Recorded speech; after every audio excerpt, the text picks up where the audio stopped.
প্রিয় শিক্ষার্থী, তোমরা যারা জবের জন্য প্রস্তুতি নিচ্ছ তাদের যে পরীক্ষাগুলো অনুষ্ঠিত হবে চাকরির জন্য, তার ভিতরে গণিত এবং ইংরেজি সব থেকে বেশি গুরুত্বপূর্ণ।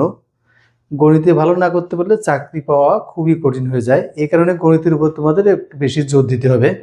এখন এই গণিতের কারণে অনেকের চাকরি হচ্ছে না বা চাকরির কাছাকাছি যে চাকরি পাচ্ছ না, এই বিভিন্ন সমস্যা দেখা দিচ্ছে।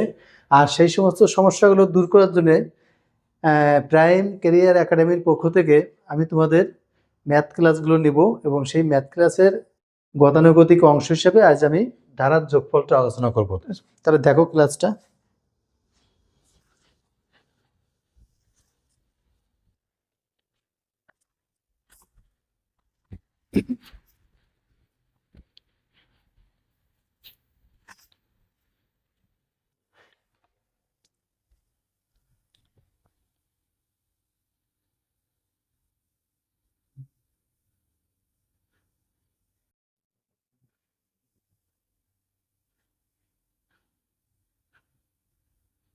ধারার যোগফল সাম অফ সিরিজ। এখন এই ধারা সম্বন্ধে আমি আগে একটা ক্লাস দিয়েছিলাম ভিডিওতে আমার ইউটিউব চ্যানেলে। এই ইউটিউব চ্যানেলের নাম হচ্ছে প্রাইম ক্যারিয়ার একাডেমি। তোমরা এই ইউটিউব চ্যানেলে গেলেই ক্লাসগুলো পাবে, ফ্রি ক্লাস। তা এখন এই ধারা সম্বন্ধে আমি আলোচনা করব। আজ আমি এই ধারা হচ্ছে প্রধানত দুই ধরনের। একটা হচ্ছে তোমার অ্যারিথমেটিক প্রোগ্রেশন বা সমান্তর ধারা, আর একটা হচ্ছে জ্যামিতিক ধারা বা গুণোত্তর ধারা। ঠিক আছে, ধারা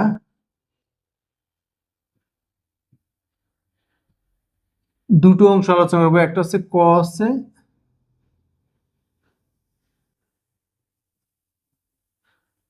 সমান্তর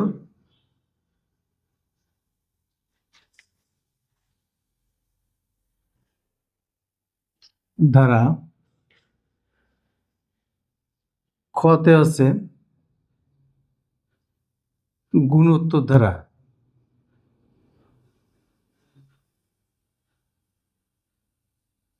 গুণোত্তর ধারা সমান্তর ধারাকে আমরা লিখি এপি দ্বারা, অর্থাৎ অ্যারিথমেটিক প্রোগ্রেশন। আর গুণোত্তর ধারাকে লিখি আমরা জিপি দ্বারা, জিওমেট্রিক প্রোগ্রেশন। তাহলে আমরা ধারা কয় ভাগে আলোচনা করছি? আমরা দুই ভাগে। একটা হচ্ছে সমান্তর ধারা বা অ্যারিথমেটিক প্রোগ্রেশন, আর একটা হচ্ছে গুণোত্তর ধারা বা জিওমেট্রিক প্রোগ্রেশন। তা আমরা প্রথমে সমান্তর ধারাটা নিয়ে আলোচনা করব। সমান্তর ধারা কি, কিভাবে চিনব, এবং তার যোগফল এবং নির্দিষ্ট সংখ্যক পদ নির্ণয়ের সূত্রগুলো আমরা আজ দেখবো। ঠিক আছে, তাহলে দেখো সমান্তর ধারা।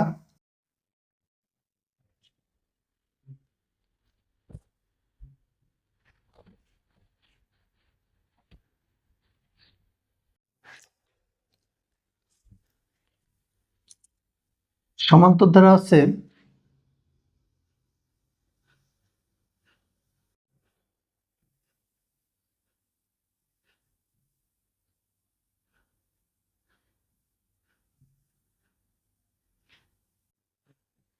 এই ধারাটা হচ্ছে এমন যে পাশাপাশি দুইটি পদের পার্থক্য বা ডিফারেন্স যদি প্রতি ক্ষেত্রে সমান থাকে তাহলে সেটা হচ্ছে সমান্তর ধারা। যেমন দেখো, উদাহরণ হচ্ছে মনে করো a plus d plus a plus 2d plus dot dot dot dot a plus n minus 1 into d. তাহলে এই একটা ধারা আমরা লিখলাম। এখন এটি কি ধারা সেটা দেখো।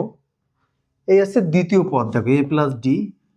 তাহলে এই দ্বিতীয় পদের সাথে এর পার্থক্য, প্রথম পদের পার্থক্য কত, এটির থেকে যদি আমি এটি বিয়োগ করি পার্থক্য আসবে ডি। তাহলে মানে তোমার এখান থেকে দেখো এ প্লাস ডি মাইনাস এ সমান সমান ডি। আবার এই তৃতীয় পদ থেকে যদি আমি দ্বিতীয় পদ বিয়োগ করি এ প্লাস 2d মাইনাস এ মাইনাস ডি সমান সমান ডি। তাহলে এখানে খেয়াল করো যে পাশাপাশি দুইটি পদের পার্থক্য সর্বদা ডি, তার মানে ডিফারেন্স বা পার্থক্য সমান। সুতরাং এই ধারাটিকে আমরা বলতে পারি সমান্তর ধারা। তাই সমান্তর ধারার এটা হচ্ছে এনতম পদ। দেখো খেয়াল করো এনতম পদ, তাহলে যে কয়তম পদ ডির সাথে তার থেকে এক কম থাকবে, ঠিক আছে। তাহলে এই যে ডির সাথে কত আছে, টু আছে এখানে, তাহলে এটা কত, তৃতীয় পদ হবে। ডির সাথে এখানে কত আছে, ওয়ান আছে, তাহলে এটা দ্বিতীয় পদ হবে। তাহলে আমরা বলতে পারি যে এই সমান্তর ধারার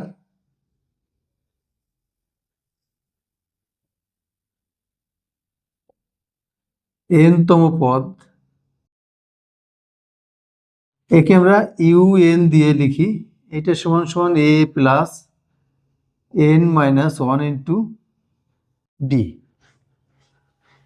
এই পদগুলোর পরিচয় জানতে হবে। দেখো এ হচ্ছে প্রথম পদ, এন হচ্ছে পদ সংখ্যা, আর ডি হচ্ছে পাশাপাশি দুইটি পদের পার্থক্য। তাহলে এই হচ্ছে এনতম পদ, ইউএন সমান সমান a plus n minus one into d. এবারে চলে আসবো আমরা এই ধারার এন সংখ্যক পদের সমষ্টি।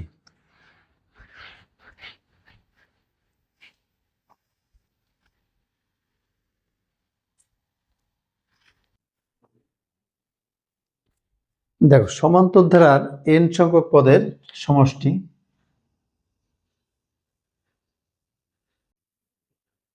সমান্তর ধারার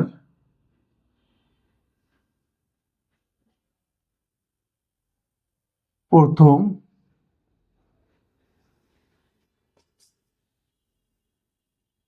এন সংখ্যক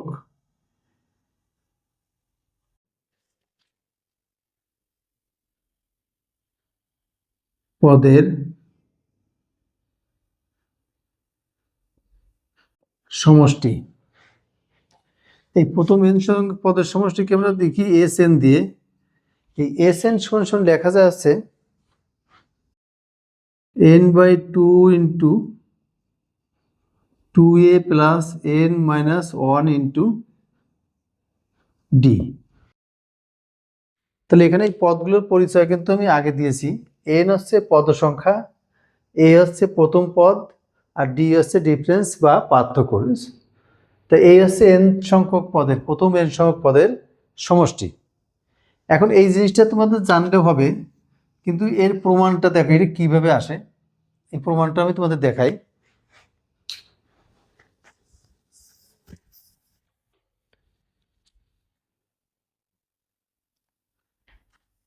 ভুল এখান থেকে এর আগেরটু কারেকশন করতে হবে। দেখো এর আগেরটু কারেকশন করব আমরা, কারেকশনের পরে এবার আমরা নতুন করে আসছি। সমান্তর ধারার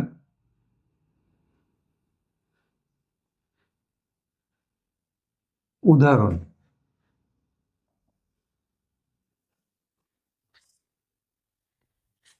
সমান্তর ধারার উদাহরণ দেখো। এখন এই উদাহরণের ক্ষেত্রে আমরা যেমন যদি বলা হয় যে 7 প্লাস 9 প্লাস 11 প্লাস 13, এই একটা ধারা দেওয়া আছে। এই ধারার থেকে তোমাকে বলা হলো কি, প্রশ্নে বলা হচ্ছে সপ্তম পদ, 7তম পদ নির্ণয় করো। 7তম পদ নির্ণয় করো। আবার খতে বলা হলো 100টি, প্রথম 100টি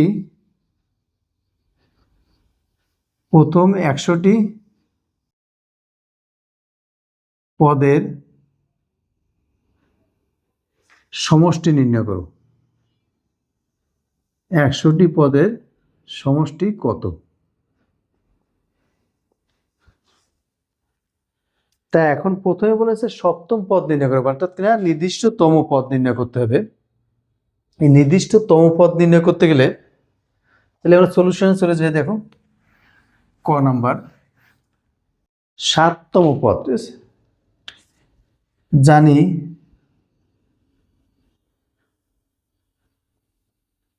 n-তম পদ un সমান a plus n minus 1 into D. অতএব 7তম পদ u7 is equal to a বলতে কত, এখানে a বলতে আছে 7, 7 প্লাস 7 মানে n এর মান 7, তাহলে 7 মাইনাস 1 ইন্টু ডি, ডিফারেন্স 9 থেকে 7 দিলে থাকে কত, 2। তাহলে এখান থেকে 7 প্লাস 7 থেকে 6 দুগুণী 12, 12 আর 7 19। তাহলে এই যে যে ধারাটা আছে সমান্তর ধারাটা, এই সমান্তর ধারাটার সপ্তম পদ হচ্ছে 19। যদি এখানে কারো কোনো প্রবলেম থাকে তাহলে আমার এই চ্যানেলের কমেন্টস বক্সে গিয়ে প্রবলেমটা লিখিয়ে পাঠিয়ে দেবে, আমি পরবর্তী ক্লাসে সলিউশন দিয়ে দেবো। এবার চলে আসো খ নম্বরে।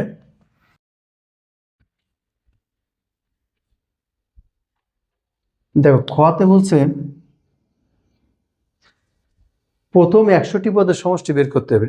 প্রথম 100টি পদের সমষ্টি, তাহলে এই ক্ষেত্রে আমরা জানি Sn সমান n/2 into 2a plus n minus 1 into d. তাহলে এটা লিখবো, অতএব S 100 মানে 100টি পদের সমষ্টি, S 100 সমান n এর মান কত, 100/2, 2 ইন্টু এর মান হচ্ছে কত 7 প্লাস 100 মাইনাস 1 ইন্টু ডিফারেন্স হচ্ছে কত 2।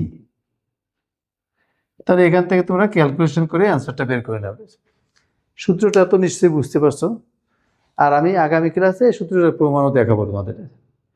তাহলে এই হচ্ছে আমাদের সমান্তর ধারার নির্দিষ্টতম পদ নির্ণয় এবং সেই নির্দিষ্ট পদের সমষ্টি নির্ণয়ের সূত্র। এখন দেখো এইখানে খেয়াল করো, এই 9-এর সাথে পার্থক্য 2 আছে, আবার 11-এর সাথে পার্থক্য 9-এর পার্থক্য 2, 13-এর সাথে 11-এর পার্থক্য 2। এখন এইভাবে সবসময় যে তোমার 2 পার্থক্য থাকবে তা নাও হতে পারে, অনেক সময় পার্থক্য 1 থাকতে পারে, পার্থক্য 3 থাকতে পারে, 4 থাকতে পারে, তাহলে ভিন্ন ভিন্ন ক্ষেত্রে পার্থক্য থাকতে পারে। কিন্তু যদি 1 ডিফারেন্সে থাকে মানে ক্রমিক সংখ্যা থাকে, তাহলে আমরা কি লিখবো দেখো,